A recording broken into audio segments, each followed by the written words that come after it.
from inside Memorial Stadium. This is the Huskers Radio Network podcast. All Huskers, all the time. Here's your host, Jessica Coody. Welcome back into the Huskers Radio Network podcast. I'm Jessica Coody, and a special guest joining us today, Lawrence Chatters, the Senior Associate Athletic Director for Diversity, Equity, and Inclusion, and played a big part in the red carpet experience. Of course, sellout number 377 coming this weekend. And Dr. Chatters, I just want to go back to maybe the beginning, the initial thought process of the red carpet experience, you know, the sellout streak, the donors, how that got involved, and just maybe the overall thought process of how we can maybe implement this kind of experience. Yeah, so thank you so much for the opportunity to come and talk about this. This has just been a whirlwind week with everything that came of this in a really positive way. Lots of people reaching out and wanting to participate in this opportunity. You know, the idea, Jessica, really came from I'm a psychologist by trade. That's what my background is in. And in psychology, we have what's called a sliding scale, okay? And the sliding scale essentially allows people who are not able to afford a higher price for therapy to still get therapy at a lower cost. And so when I was thinking about that, I thought, well, gosh, you know, why isn't there a sliding scale in athletics where people who still want access to the service but don't necessarily have the means can have access to the service? And so as I was thinking about that, and this situation came up that we had some extra tickets come back from Fordham, I presented the idea to Trev and said, hey, what do you think about possibly offering these tickets to underprivileged young people who have never seen the Huskers before? Do you think that there might be donors that would be interested in, you know, possibly purchasing these tickets for those young people? And he then took the idea and was able to find a very generous donor, actually a couple, to purchase all of those tickets. And therein lies how the red carpet experience began. Amazing. And it really went over so well. I mean, the stories really poured out after the game was over about, you know, the different kinds of youth groups that were touched by being able to go to their very first Husker game. For a lot of these kids, nearly 2,000 kids and their families were able to go to the game. How rewarding was it when you kind of sit back? I know it was a whirlwind leading up to it and getting it all kind of accomplished, but when some of these stories start, you know, rolling out and you hear about just the impacts that were made last Saturday and the potential of what's going to happen this Saturday, how rewarding was that? It was absolutely amazing. I mean, when the first people started walking up to the Cook Pavilion, that's where we did the tickets, and they were just so gracious and grateful for the opportunity. That first family that came up with the kids, it was just really emotional for me because, you know, my family couldn't afford for us to go to a game when I was growing up, and I would have loved an opportunity like that just in a very dignified way allows people to go and bring their kids and show them a great time here with the Huskers without having to worry about the financial burden of it. And so that was just the first of many stories that day. But I'll tell you, there was a really, really very powerful moment when Marcel Blackbird and his group from Winnebago came through with about 50 young kids from the Winnebago area. And to see that group of young people come in, and Marcel so bright-eyed, you know, because he had been here when he was 12 years old, to see them come in and get them their tickets and them to head on their way, that was really touching as well, because I know about the area where Winnebago is, and I know about some of the challenges that the folks out there face, and for them to be able to pull that group of young people together and bring them here to this college campus to have a great experience, that was really emotional for me, because it just showed that there are a lot of people out there that want to support others in a way, and essentially that's what inclusion is giving other people opportunities. And that was a way for the donors that gave for those tickets to support people in Winnebago. I don't know if they knew that they were going to be doing that when they gave that, but that was a very powerful just demonstration of what charity in a positive way can do and provide opportunity and just really hope for people. Was that the group that met with Adrian, that Adrian spent some time with, or there was a group that Adrian kind of hung out with after the game? Yeah, I believe that was the group, because they went down on the field and they were really, you know, throwing the football around and stuff and just having a great time. And you saw Adrian talk about it in his press conference. He got emotional and just how much it meant to him too. I mean, there's a lot of young people that, you know, went to their first game. I was talking with Jeremiah about this in the pregame about so many of these young kids that maybe go on to play a college sport went to their very first game, and that's when a dream was born, or they were inspired by seeing, oh, look what he's doing, look what she's doing. I want to do that one day. How important is that to, you know, show kids what could be if you put in the hard work, but then also to kind of also establish the next generation of Husker fans. Exactly. So that's really the part that I think, is so much deeper than just the game. It's just this idea that some of the young people who were here that day for the first time being on campus, and that was evident because a lot of the people that stepped out of the Cook had no idea where the stadium was when they stepped out of the Cook. And so you kind of understand more that a lot of these folks had never been on the college campus here, number one. Number two, they didn't know where the stadium was. So we're really trying to instill hope and this idea that if they can dream it and they can just be here and kind of visualize themselves here in the space, that maybe that then turns them on to football. So a lot of the young people that Marcel brought with him were young football players from Winnebago. So now they have a goal and an objective maybe to one day play for the Huskers. And I think that component is exceptionally important, but what's even more important is that now they're thinking about college, right? And I think that's a really important piece to mention here because we have student athletes, right? And so they're thinking about college and just what it would be like to come here and be a person that comes from their community who can come here and be successful and then potentially turn around and give back just like Marcel did. You hear a lot of the coaches talking about when they bring recruits on that you just got to get them here and they'll fall in love with the place, right? So you kind of feel like the same way with some of these younger kids, whether, it's a football game, they get here and maybe they fall in love with the Huskers and this becomes their team, their team that they want to support and that can last a lifetime, as we've seen from so many Husker fans throughout the years. Absolutely. And what I think is that even people who never get a chance to come here, because that's the important part, is that they love the Huskers, but they just don't get a chance to come here, right? And so their families may not be able to afford the tickets or the parking pass or whatever, and they don't have a chance to come here. So they've now been given an opportunity to come here and actually be a part of what is Game Day Saturdays here, which is an amazing atmosphere. And I think you have no choice but to fall in love with it. I mean, if you've been out on the field for the tunnel walk and the beginning of the game and then just, the balloon release and everything else, I mean, these are indelible memories that these young people will have for the rest of their lives. So 376 was last week and sellout number 377 coming up this week. So how did, once the first one went over so well, kind of how did the conversation go about, let's do it again for this coming weekend?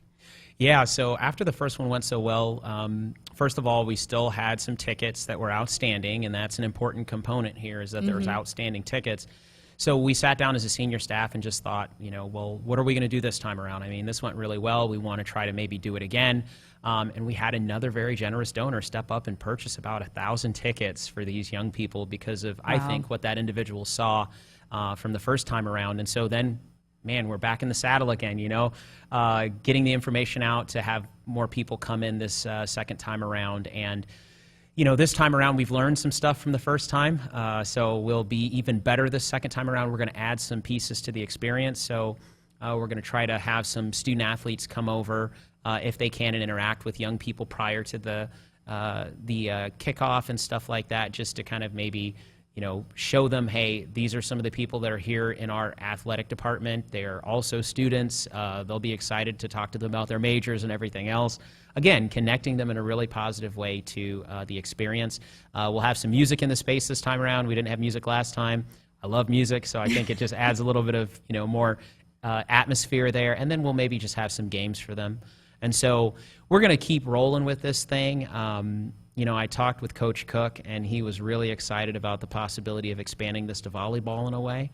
And so, again, I think a lot of people who have seen what this has been able to do, they just understand the importance of, offering opportunities to people that can't necessarily or don't have the means to afford those opportunities. And I think we have an obligation to do that in a way as an athletic department. This community's poured so much into us here, I think we have to put back into the community. You bringing the DJ setup? Is that what you're saying? Yeah, I'm going to have to make a debut for the red carpet experience. DJ XL will be in the house, so I'll be playing some tunes. There you go. If that's not reason enough to stop by. So now that you talked about it, it's kind of a developing process, going to continue to be something that we do moving forward. So you can go to huskers.com/redcarpetexp. All the information is up there. And as of today, and we're taping this on Wednesday afternoon, there's still a few tickets left. So walk us through that process and how fans and potential kids that want to come can maybe be a part of it this coming weekend? Yeah, so I really want people to read the criteria. Right now, we're really focused in on underprivileged young people, 8th grade and under, and individuals who have intellectual disabilities. So just read the criteria. If you qualify, go ahead and fill out the form. That information then comes to me, and I'll be sending out final details on how people can pick up their tickets on day of the game and everything else, and all of the final itinerary to you via email. So, it's a pretty simple process. It's very easy, and I'm happy about that because we want a lot of people to take advantage of it. And so we do have some tickets left at this point in time. So if you know of people who are needing an opportunity like this to get to a Husker game, or groups of people who serve folks in the community, underprivileged kids, please tell them about the experience. I'll be right here to greet them when they get here with a lot of other great volunteers we have, and we're going to show them a great time here on Husker Game Day. So since we've made this announcement, and we've talked about it quite a bit on Sports Nightly, we've had people text in, some people call in, and there was a suggestion from one of our listeners about this should go to other sports. You just mentioned volleyball, but is this the potential to maybe go into basketball and baseball and softball and wrestling and gymnastics and all the other sports here? Maybe a potential to continue this experience throughout all of athletics? Absolutely. So, we have a lot of different opportunities here for entertainment as far as our activities are concerned. And I think that any of these different opportunities where people can go and bring their youth and have an experience with them, it's just a great time. And I think that's what's so incredibly important about athletics, is that it's a period of time that you can kind of take your mind off of other things and watch people compete at an exceptionally high level and just enjoy yourself. And I think that a lot of our other coaches have been inquiring how they can expand this to their sports, and it'll probably be a little different for each sport depending on how many tickets we have or how many spaces we have and everything else. But I really want you to kind of focus in on this idea that we have some sports here at the university that some people in our communities have never been exposed to. An example of that would be our golf team or maybe our tennis team.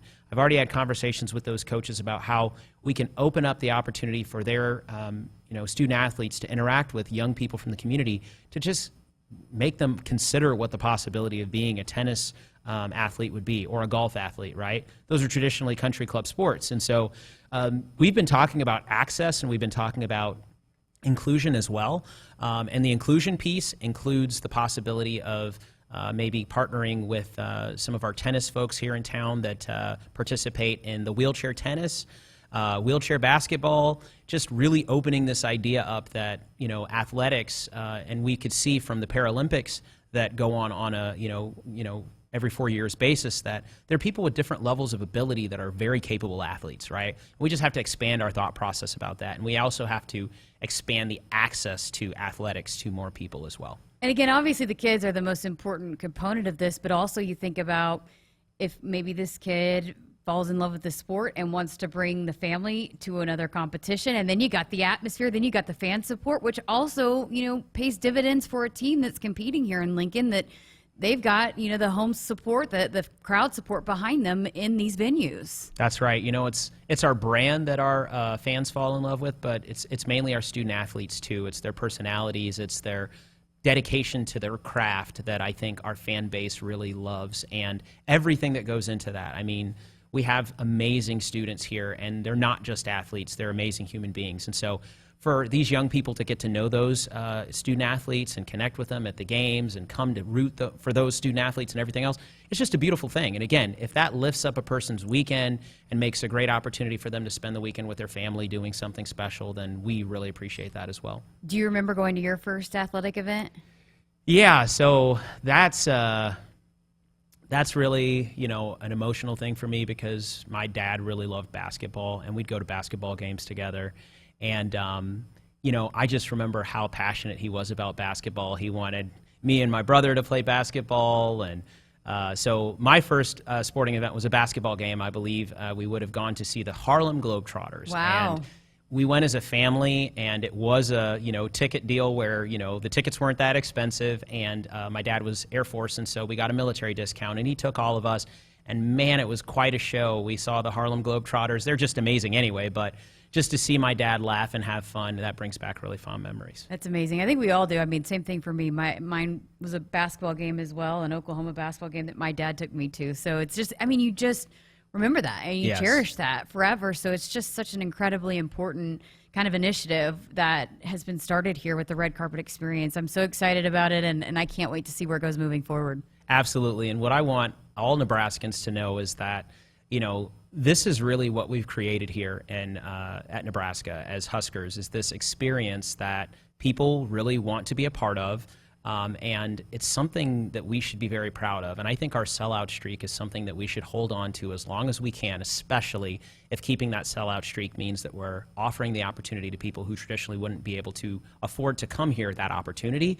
And that's what's so beautiful about this going forward, that we can continue to create opportunities for folks to come to the games and also expand our fan base and also make sure that we have, an awesome crowd for some of our other sports that need that support, right? And so I think it's multifaceted and it's great, and that's what Husker Nation is. And we're really very serious about what we do here in this athletic department, and we want people to have access to that. Absolutely. Very well said. All right. Again, for more information, huskers.com/redcarpetexp for more information on all of that. Still a few tickets available if you have know somebody that wants to get involved and come to the game this Saturday. Dr. Chatters, thank you so much for your time and for all you're doing here. I know you've hit the ground running. We appreciate your time. You've joined us on Sports Nightly. Thanks for spending some time with us on the podcast. Jessica, thank you so much for the opportunity. And Nebraska, thank you for everything you all do for us. We love you all as fans and supporters, and we just want to do right by this state.